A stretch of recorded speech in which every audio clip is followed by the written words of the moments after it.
Golf Smarter, number 693, is brought to you by Autoslash.com, who can help you find the lowest rate possible for your next car rental. And they're the generous donors of today's prize of a $100 Amazon gift card. Stay tuned. Pre-round warm-up. And finally, a way to practice uphill and downhill lies with Karen Palacios-Jansen. This is Golf Smarter, sharing stories, tips, and insights from great golf minds to help you lower your score and raise your golf IQ. Here's your host, Fred Greene. Welcome to the Golf Smarter podcast, Karen. Fred, thanks for having me. I'm glad to have you on the show. You've come highly recommended from a guest we had a few weeks ago, Christina Ritchie. Oh, well, I appreciate that. Christina is one of my great friends, and I have a lot of respect for her, so that makes me feel good that she recommended me. Oh, yeah. Well, once she knew what we were doing here, and I saw your website, and I went, yeah, that was a smart call. Mm-hmm. This is a good one. We so often talk about the mental game and how that's going to help you get through a round. You know, I've always had this theory that if you have a strong mental game and understand course management, you could lower your scores faster than if you just work on your swing mechanics. Oh, absolutely. It's kind of hand in hand. It's a mind-body game. It's not just your mind. It's not just your body. You have to have a combination of the two. Absolutely. Are you familiar with Fred Shoemaker? Of course, yes. Yeah, well, Fred, he talks about that a lot. And this week, our Golf Smarter Mulligans, it's a two-parter with Fred from early on. Oh, great. But he talks about the mind-body connection. I've had so many different guests on the show who really focus on that, and that has helped me so much in becoming a better golfer. Yes, I bet. That's great. But I'll have to listen to that podcast. I like to get information. And Fred is amazing. Fred is amazing. Actually, It's crazy. I've received emails from instructors saying that they use this content on the show to repeat to their students. So that's a crazy bonus for me. I didn't expect it because for them it's research on what are other teachers doing out there. Right. Yes, we do that a lot. But one of the things that I don't think I focus enough on, and I think this is such a great thing, is our physical, game. Not just swinging the club, but your body itself. And I think that I see so many different golfers riding in carts. Just simply nobody walks, right? And it makes me kind of nuts. Yeah, it's unfortunate because a lot of the times it's hard to walk because of the way the courses have been designed over the last 20, 30 years to ride carts. And it's almost impossible to play around in less than 4 hours unless you get in a golf cart. So a lot of it I blame on the golf course design, not so much the golfers, because it's just some of the holes between greens and tees are, a good quarter mile. So it would take forever to play golf. That's okay. It's a beautiful day. You're out playing golf. There's trees. There's birds. It's it's worth it. What part of the country are you in? I'm in North Carolina, north of Charlotte, in a town called Mooresville, up on a lake called Lake Norman. Nice. And now are the golf courses there generally flat, or do you have a lot of? No, hills? we're kind of in the lower part of the mountains, so it's very hilly. You never really get a flat lie. Here in North Carolina. So there's a lot of rolling hills. So it is hilly. Okay. Well, those are great walks. We have, yes. I'm in Northern California and we have that as well. And they're just, I love walking that way. I love walking. It hurts my back when I get in a golf cart.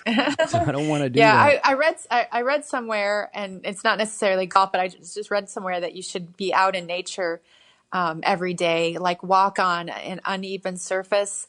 It's good for our bodies. So if you're a golfer, you're walking on an uneven surface and you're in nature every day. So you get a bonus. Yep. In the last couple episodes, I've been grilling my guests about pre-round warm-ups and how to get going with that. And I focused, like the last one, we're talking about how do you warm up on the putting green? What kind of drills do you do? And then on the driving range, what clubs are you hitting? How much time do you spend with each club and what are you working on? But what we need to talk about, and I'm so glad that you're here because of it, is what you should be doing pre-round to get your body ready to play golf. Right. Yeah, that's a great question. And, there's lots of ways to warm up. Obviously, hitting balls is a way to warm up, but there's actually a warm up before the warm up. For many of us, we used to be able to hop out of the car and go straight to the first tee, drive down the middle of the fairway. But now if you skip the warm up before a round of golf, it might mean it takes you 4 or 5 holes to loosen up before you get your form. And by that time, your score may already be ruined. If you'd only done a little warm up before you hit balls, your body would be primed and ready to swing through full range of motion. So where people go wrong is, first of all, they hit balls to warm up, and obviously that's a way to warm up. But your first couple swings, you're probably not loose enough. So then you might mishit a few shots. Well, you think maybe something's wrong with your swing, which probably wasn't. You were probably just not taking your muscles through full range. And then you start messing with your swing, where if you would have just warmed up and loosened up a little bit before you made swings, your swings could have been smoother and you could avoid that little changing your swing before. So, it's really important to actually do some sort of dynamic warm up before you swing a club. Now, where I see a lot of people go wrong, and you have to imagine this, they put the club behind their back, and then they do this twisting motion, and it just makes me cringe. First of all, your muscles probably aren't warmed up to put the club behind your back, so you might injure yourself. And second of all, that twisting motion doesn't even have anything to do with the motion you do with a golf swing. So that's kind of my pet peeve. So you actually have to kind of systematically take your body through a warm up where you start with your big muscles, get your heart pumping, because when your heart pumps, the blood starts flowing, which warms your muscles and joints, which make them easier to move. And then you can do a few stretches to loosen up those muscles. And then you can do some motion that simulates the golf swing. You want to practice the stuff you're going to be doing before you swing. Absolutely. So, yeah. And then when you warm up, you get I'm not sure about the heart pumping part. This is where I get confused. And then, because you get your heart pump and you get some swings, and then you get in a golf cart. And you're basically in the golf cart for 3.5 of your 4 hours. Right. So, I play in a golf cart too. Sorry. But no, that's all right. I'm at a course where it's not feasible to walk, but that doesn't mean you're not getting exercise. And plus, you can't always drive the golf cart right up to your shot or right up to the green. So there is quite a bit of walking. And like I said, my course is kind of hilly. So the cart path might be up on the top of the hill, and then you have to walk down the fairway. So you're getting some up and down hills. So there is a way, to keep moving. Plus, you're always going to do a few practice swings before you hit your shot. And I always, even when I'm riding in the cart, I'm always trying to stretch. When I get out, I might do a couple of hip swings. So there's always a way to keep moving. You don't have to just plop your butt down in the cart and just sit there until your next shot. You can keep moving the entire round. So you can burn quite a few calories. I have my little Apple Watch, and it tells me how many steps that I do. Obviously not as many as when I'm walking, but you still get a good 8,000-9,000 steps in, even riding in a cart. Mm-hmm. Mm-hmm. And you said that one stretch that you see people do that makes you cringe is not a good one. But what should we do? What kind of drills do you have for us for a pre-round warm up for our heart? Okay, so if you visit my website, CardioGolf.com, you can actually download a free PDF, and it'll show you all the workout. But basically, what you want to do is a dynamic workout, a dynamic warm up. So that means you need to do something to get the blood flowing, like I said. And when the blood flows, then that helps your muscles warm up so they're easier to move. So a dynamic warm up would be what I do on my cardio golf program that you can download, or just walking a few steps, maybe doing a few jumping jacks. If you can't do any high impact, you can do some hip swings, some squats, anything to get the blood pumping. So the ideal for an older person is to kind of just get out of breath And for a younger person, maybe even to break a sweat. Yes, you need to break a sweat before you practice. Once your muscles are warmed up, once your heart rate is going, then you can kind of take yourself through a few golf-specific stretches. And you want to target muscles that tend to be tight in golfers. And those are usually like the chest and back muscles are tight because, we're sitting all day working at a computer. Our hips, our glutes, our hamstrings are tight. So you want to do some stretches to stretch out those muscles that we need in golf but tend to be tight. After you've stretched out, and this is only like a 5-minute deal. It's not like you have to be here for 25 minutes. After you do that, then you want to do some movement that simulates the golf swing. So one of my favorite drills is what's called a pivot drill, where after you're warmed up, then you can put the club behind your back, set up as if you're going to swing, and then practice your weight shift, turning your back to the target and then shifting your weight towards the target, where you're actually moving through the golf swing motion without hitting a ball. And the reason that's important is you're simulating your golf swing, but you're taking your muscles through full range, not worrying or not judging where the ball's going, so you can move a little bit faster, a little bit smoother. So once you did that, and like I said, this only takes about 5 minutes, then you're ready to go ahead and maybe hit a few wedges and work yourself up to the driver. That is so important. I love that. I saw you have some really good videos from the Golf Channel's Academy that you did. And you did there's an excellent one on a pre-round warm-up. Right. Yeah, I actually have quite a few. So if you go on my website, cardiogolf.com, and just type in the search bar, warm-up, there's probably like 10, 15 different ones that I posted that are great. And I like to do the warm-up standing up because most of the time the grass is wet. It's, you don't want to get down on the grass. There are warm-ups where you can get down on the grass, but, for me, it's just easier to do the warm-up standing up. Mm-hmm. Absolutely. You're not a PE teacher. You're not physical fitness. You're a master LPGA teaching professional. What does that mean? How do you qualify to be master teaching professional? Well, you have to put in time to be a master LPGA teaching professional. So I've been teaching for over 25 years.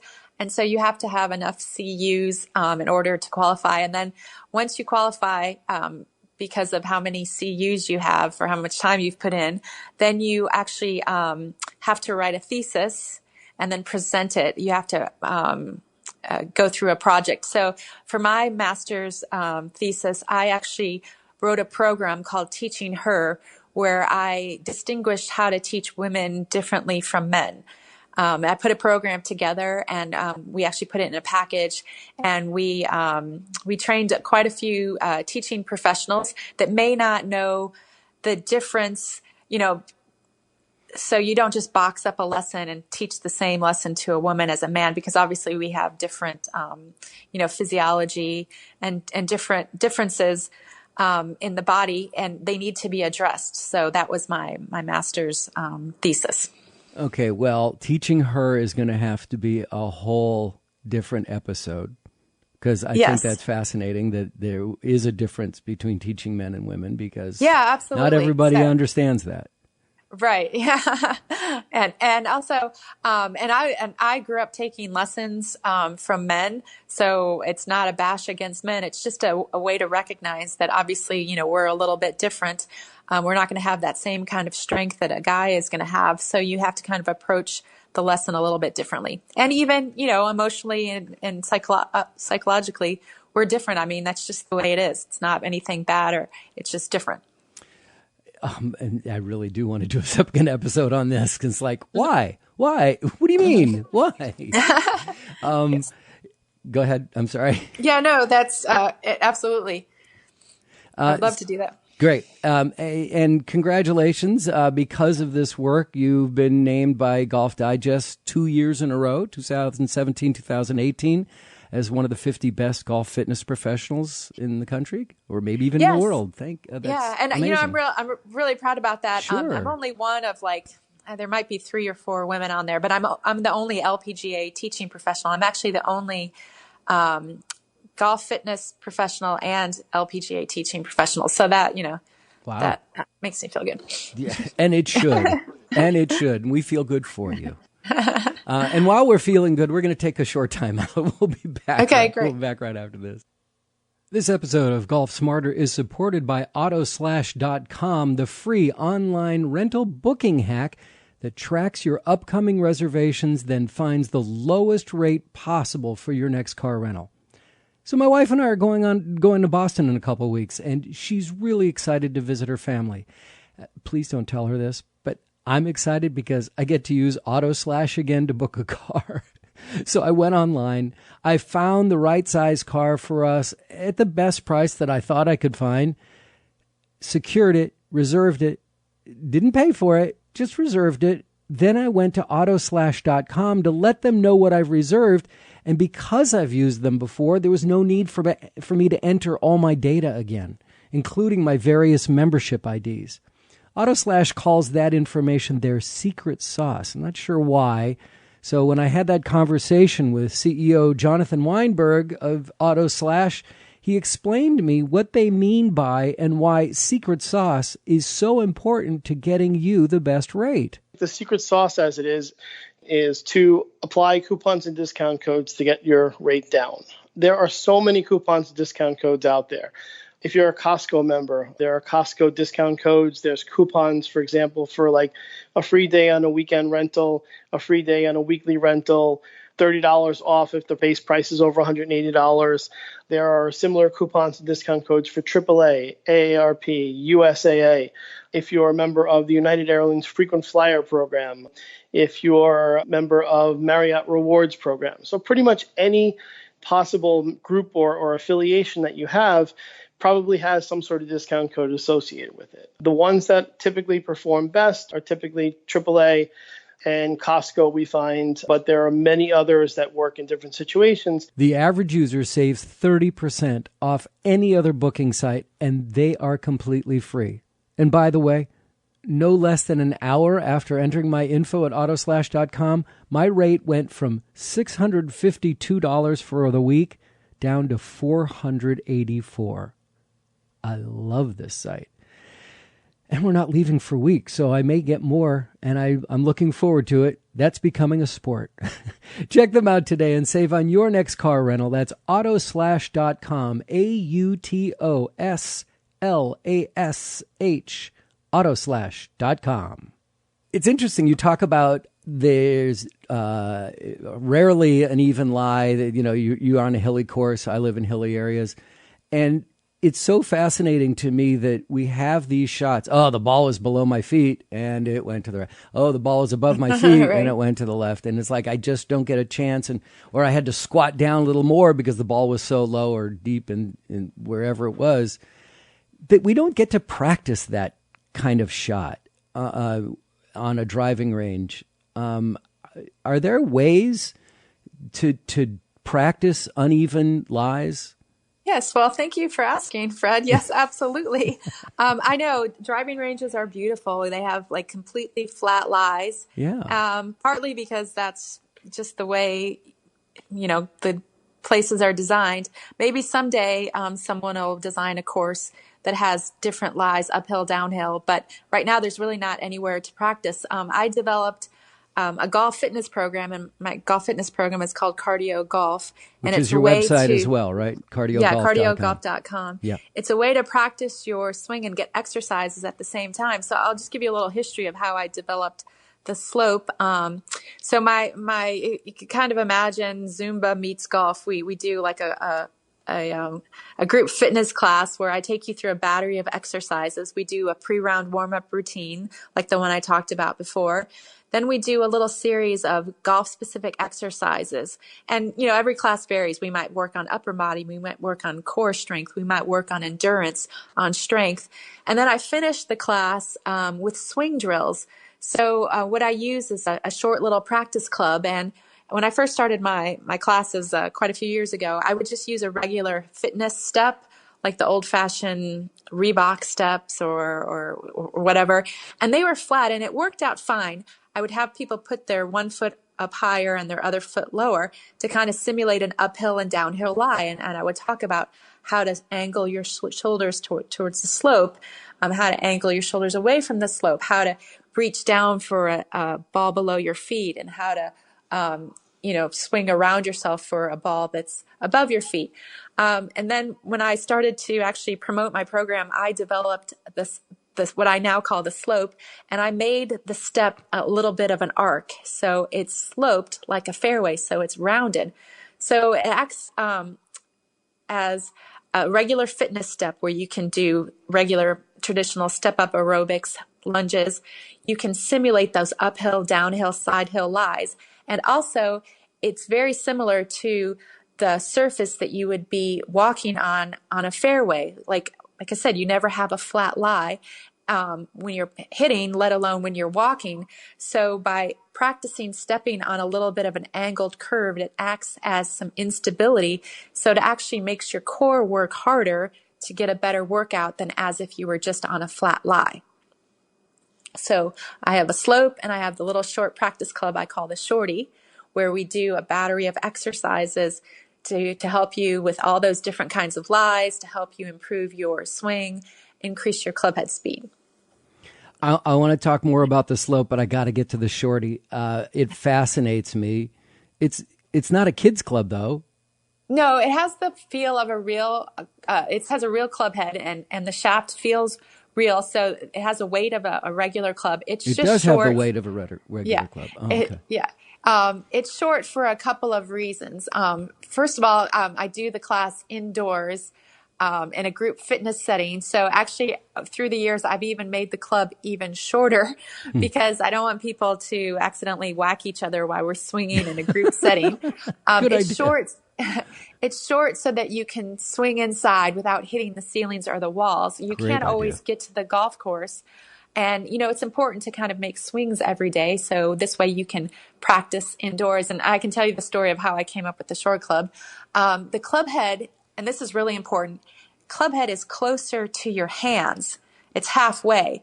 So a lot of people aren't even aware of where their club face is during the swing, especially at impact. That club face needs to be square. So with the club head closer, it's easy to monitor that club face.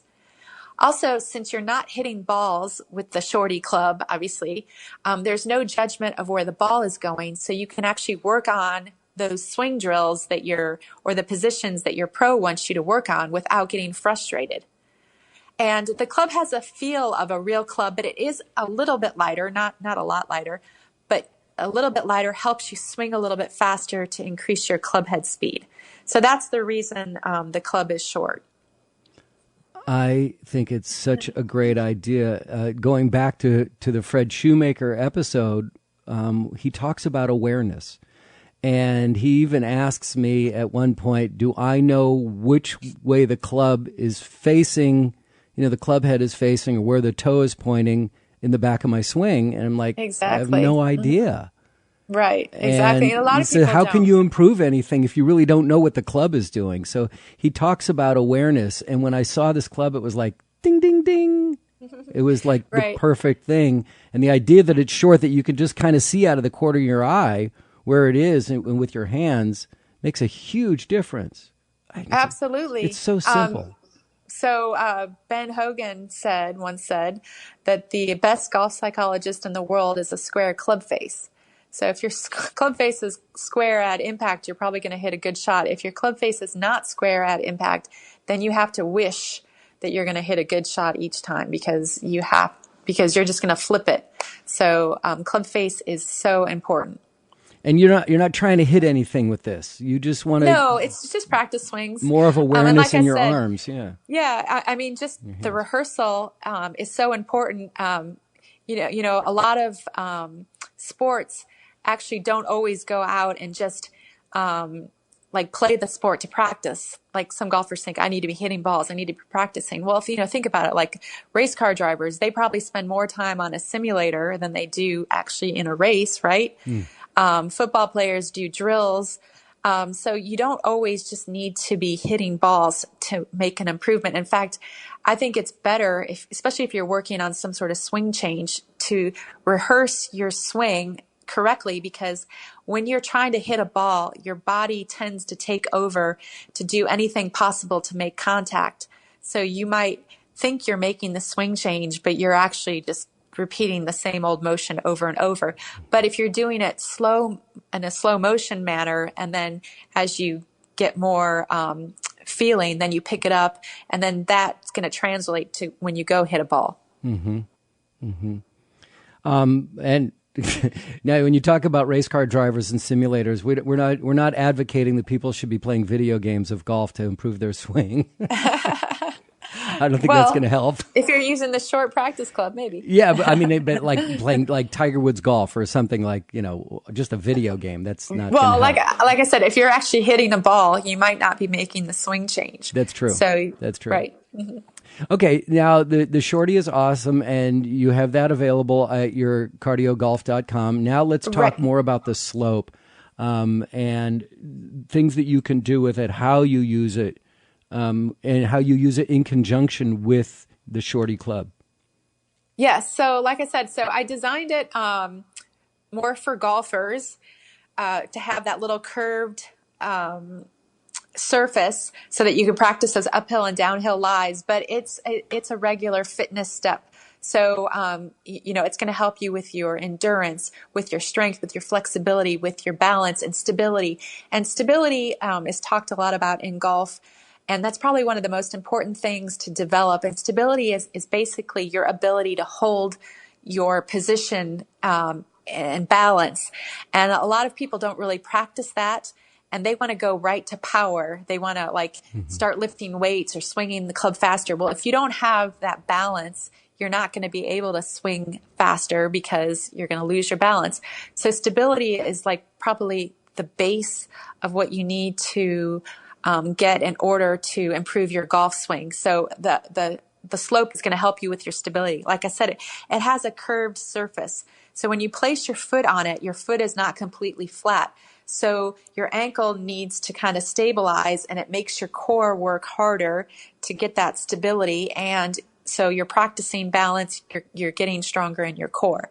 So you can practice stability exercises. So I have routines that are for golfers to help those uphill, downhill lies. And then we have just regular fitness routines to help your fitness for anybody, endurance, strength, flexibility. So you can do upper and lower body exercises. So you can get down on the ground and you can do planks with it. You can flip it over and do a little rocking. So there's several different ways. I'm probably not explaining it that well, but if you go to my website, you can see some videos. There's videos of the slope on there? Yeah, absolutely. I didn't see that one. Yeah. I saw the Shortee, but I didn't see one about that. Is it an indoor-outdoor product? Yeah, absolutely. You can leave it outdoors? I teach my classes inside a gym. Uh-huh. But I've taken the slope to the driving range and practiced placing a foot on the ground to practice those uphill and downhill, and standing on the slope, practicing trying to hit a ball below the feet one. So yeah, absolutely, you can do indoor, outdoor. Oh, great. I like to, I'm out in the sun a lot. Because I'm a professional golfer and I'm teaching out in the sun. So I like to do my exercise in the shade. So I like to do it indoors, but people can definitely do it outdoors. Great. And can you put your full weight? Can you stand your entire body on it? Absolutely. Up to 300 pounds. Okay. It's really well made. Yes. Excellent. And you flip it over. You can also stand on it. Well, I like that idea. I didn't even think of that. That's for more advanced, but yes, you can flip it over and you can kind of do a little rocking motion. And like I said, it provides a little bit of instability. So instability is good because that makes your core work harder. It forces you to balance. It forces you to learn to be more stable. And can you take this out to the range and use it simulating an uphill and still be able to hit a ball? Yes, you can. So okay, what will happen is your foot is on an uphill lie, but your ball might be on a flat surface. So it's like creating an uphill side hill lie. So yes, you can hit balls. I just use it inside, but it can be definitely used outside.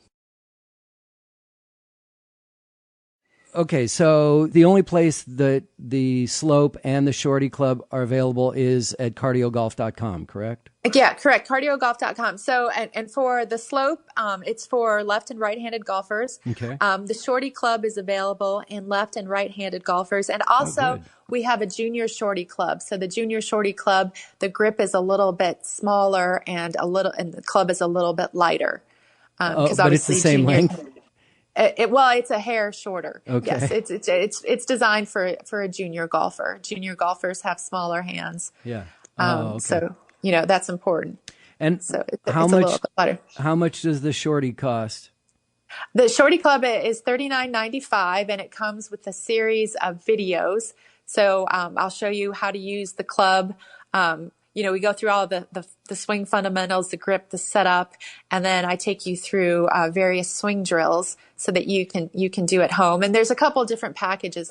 You can buy the Shortee Club by itself. You can buy the Shortee Club with some training videos. We can package the Shortee Club and the Slope together. So, and you can get the videos.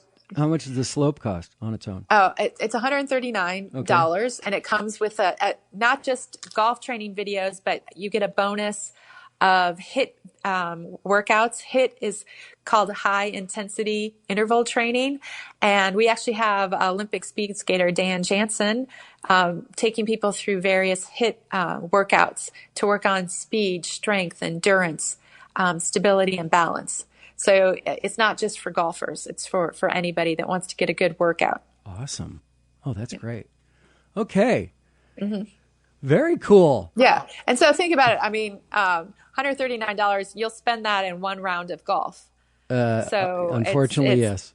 Yeah. So you get the Slope, and you get a lot of videos to help you work out, improve your fitness and your swing technique at the same time. And it's something that you can use, forever. And, the thing about fitness is it's not just a one-time thing. You can't just, buy a program and do it one time and think that you're going to be fit. You've got to work at it. You've got to be consistent. You've got to progress and change it up. So, I'm always going to be changing up the workouts. And people are going to be able to do these for life. Well, I'm just excited because I've never seen a product that seems viable to help you work on uphill and downhill lies. Why aren't you selling these in bulk to driving ranges? Yes, well, you can help me there, Fred. Okay, fine. Let's do it. I love this idea, and I can't wait to give it a try. I think it's going to be great. Uh-huh. I think it's really great, and we're gonna talk more about this and maybe see how we can get these in the hands of our listeners as well. Absolutely. Awesome. Well, Karen, it's been great to talk to you. I really appreciate your time, and congratulations on coming up with a phenomenal idea. Thank you. I appreciate it. Thanks. And I really appreciate your insight. And I'd love to come on and talk a little bit more about it, maybe teaching her later on sometime. And again, Karen's website for both of her products, the CardioGolf Slope and the Shortee Club, or is it Shortee Club? I read it and I want to say Shortee. Shortee Club is CardioGolf.com. All right, it's time for our $100 Amazon gift card giveaway, courtesy of our great friends at Autoslash.com. Congratulations are headed back to California this time, home of the 2019 U.S. Open and the 2020 PGA Championship. And more specific, our winner is in Chico, California. Congratulations, Sarah Batiste. Sarah, I'll send you an email with an introduction and instructions how to access your $100 Amazon gift card.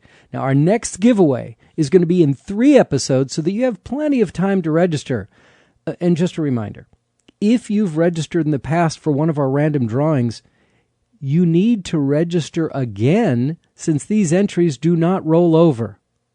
So our next prize will be a dozen golf balls of your choice from twoguyswithgolfballs.com.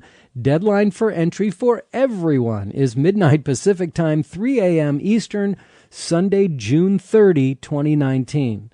Sign up at golfsmarter.com and click on the Enter Now banner at the top of the home page at golfsmarter.com. And here's one more reminder that on episode 695, just a few weeks away, We're scheduled to bring back Sam Hogan of twoguyswithgolfballs.com to answer your questions about golf balls, which are the best for your game, and what is the difference between each of the brands and the different balls inside of each brand. Any question you want. We've been gathering questions for months now and want to make sure that your question is answered. So please submit any question about golf balls you'd like by using hashtag GolfSmarter or hashtag twoguyswithgolfballs on social media, or just by clicking on the Golf Ball Questions button on the homepage of golfsmarter.com. This week on Golf Smarter, Mulligans is another beginning of another two-part conversation. This time we speak to Billy Bondaruk on his book and teachings, The 7 Myths of Golf. Get your free subscription for Golf Smarter and Golf Smarter Mulligans wherever you get your favorite podcasts, including YouTube, Spotify, iHeartRadio, Google Podcasts, and, of course, Apple Podcasts. Golf Smarter Mulligans is supported by Autoslash.com and twoguyswithgolfballs.com. If you have any questions about golf balls, comments about our guests, or suggestions of who you'd like to hear more of on the podcast, including someone who's never been on before, find me at Golf Smarter on social media or click on the Hey, Fred button at golfsmarter.com.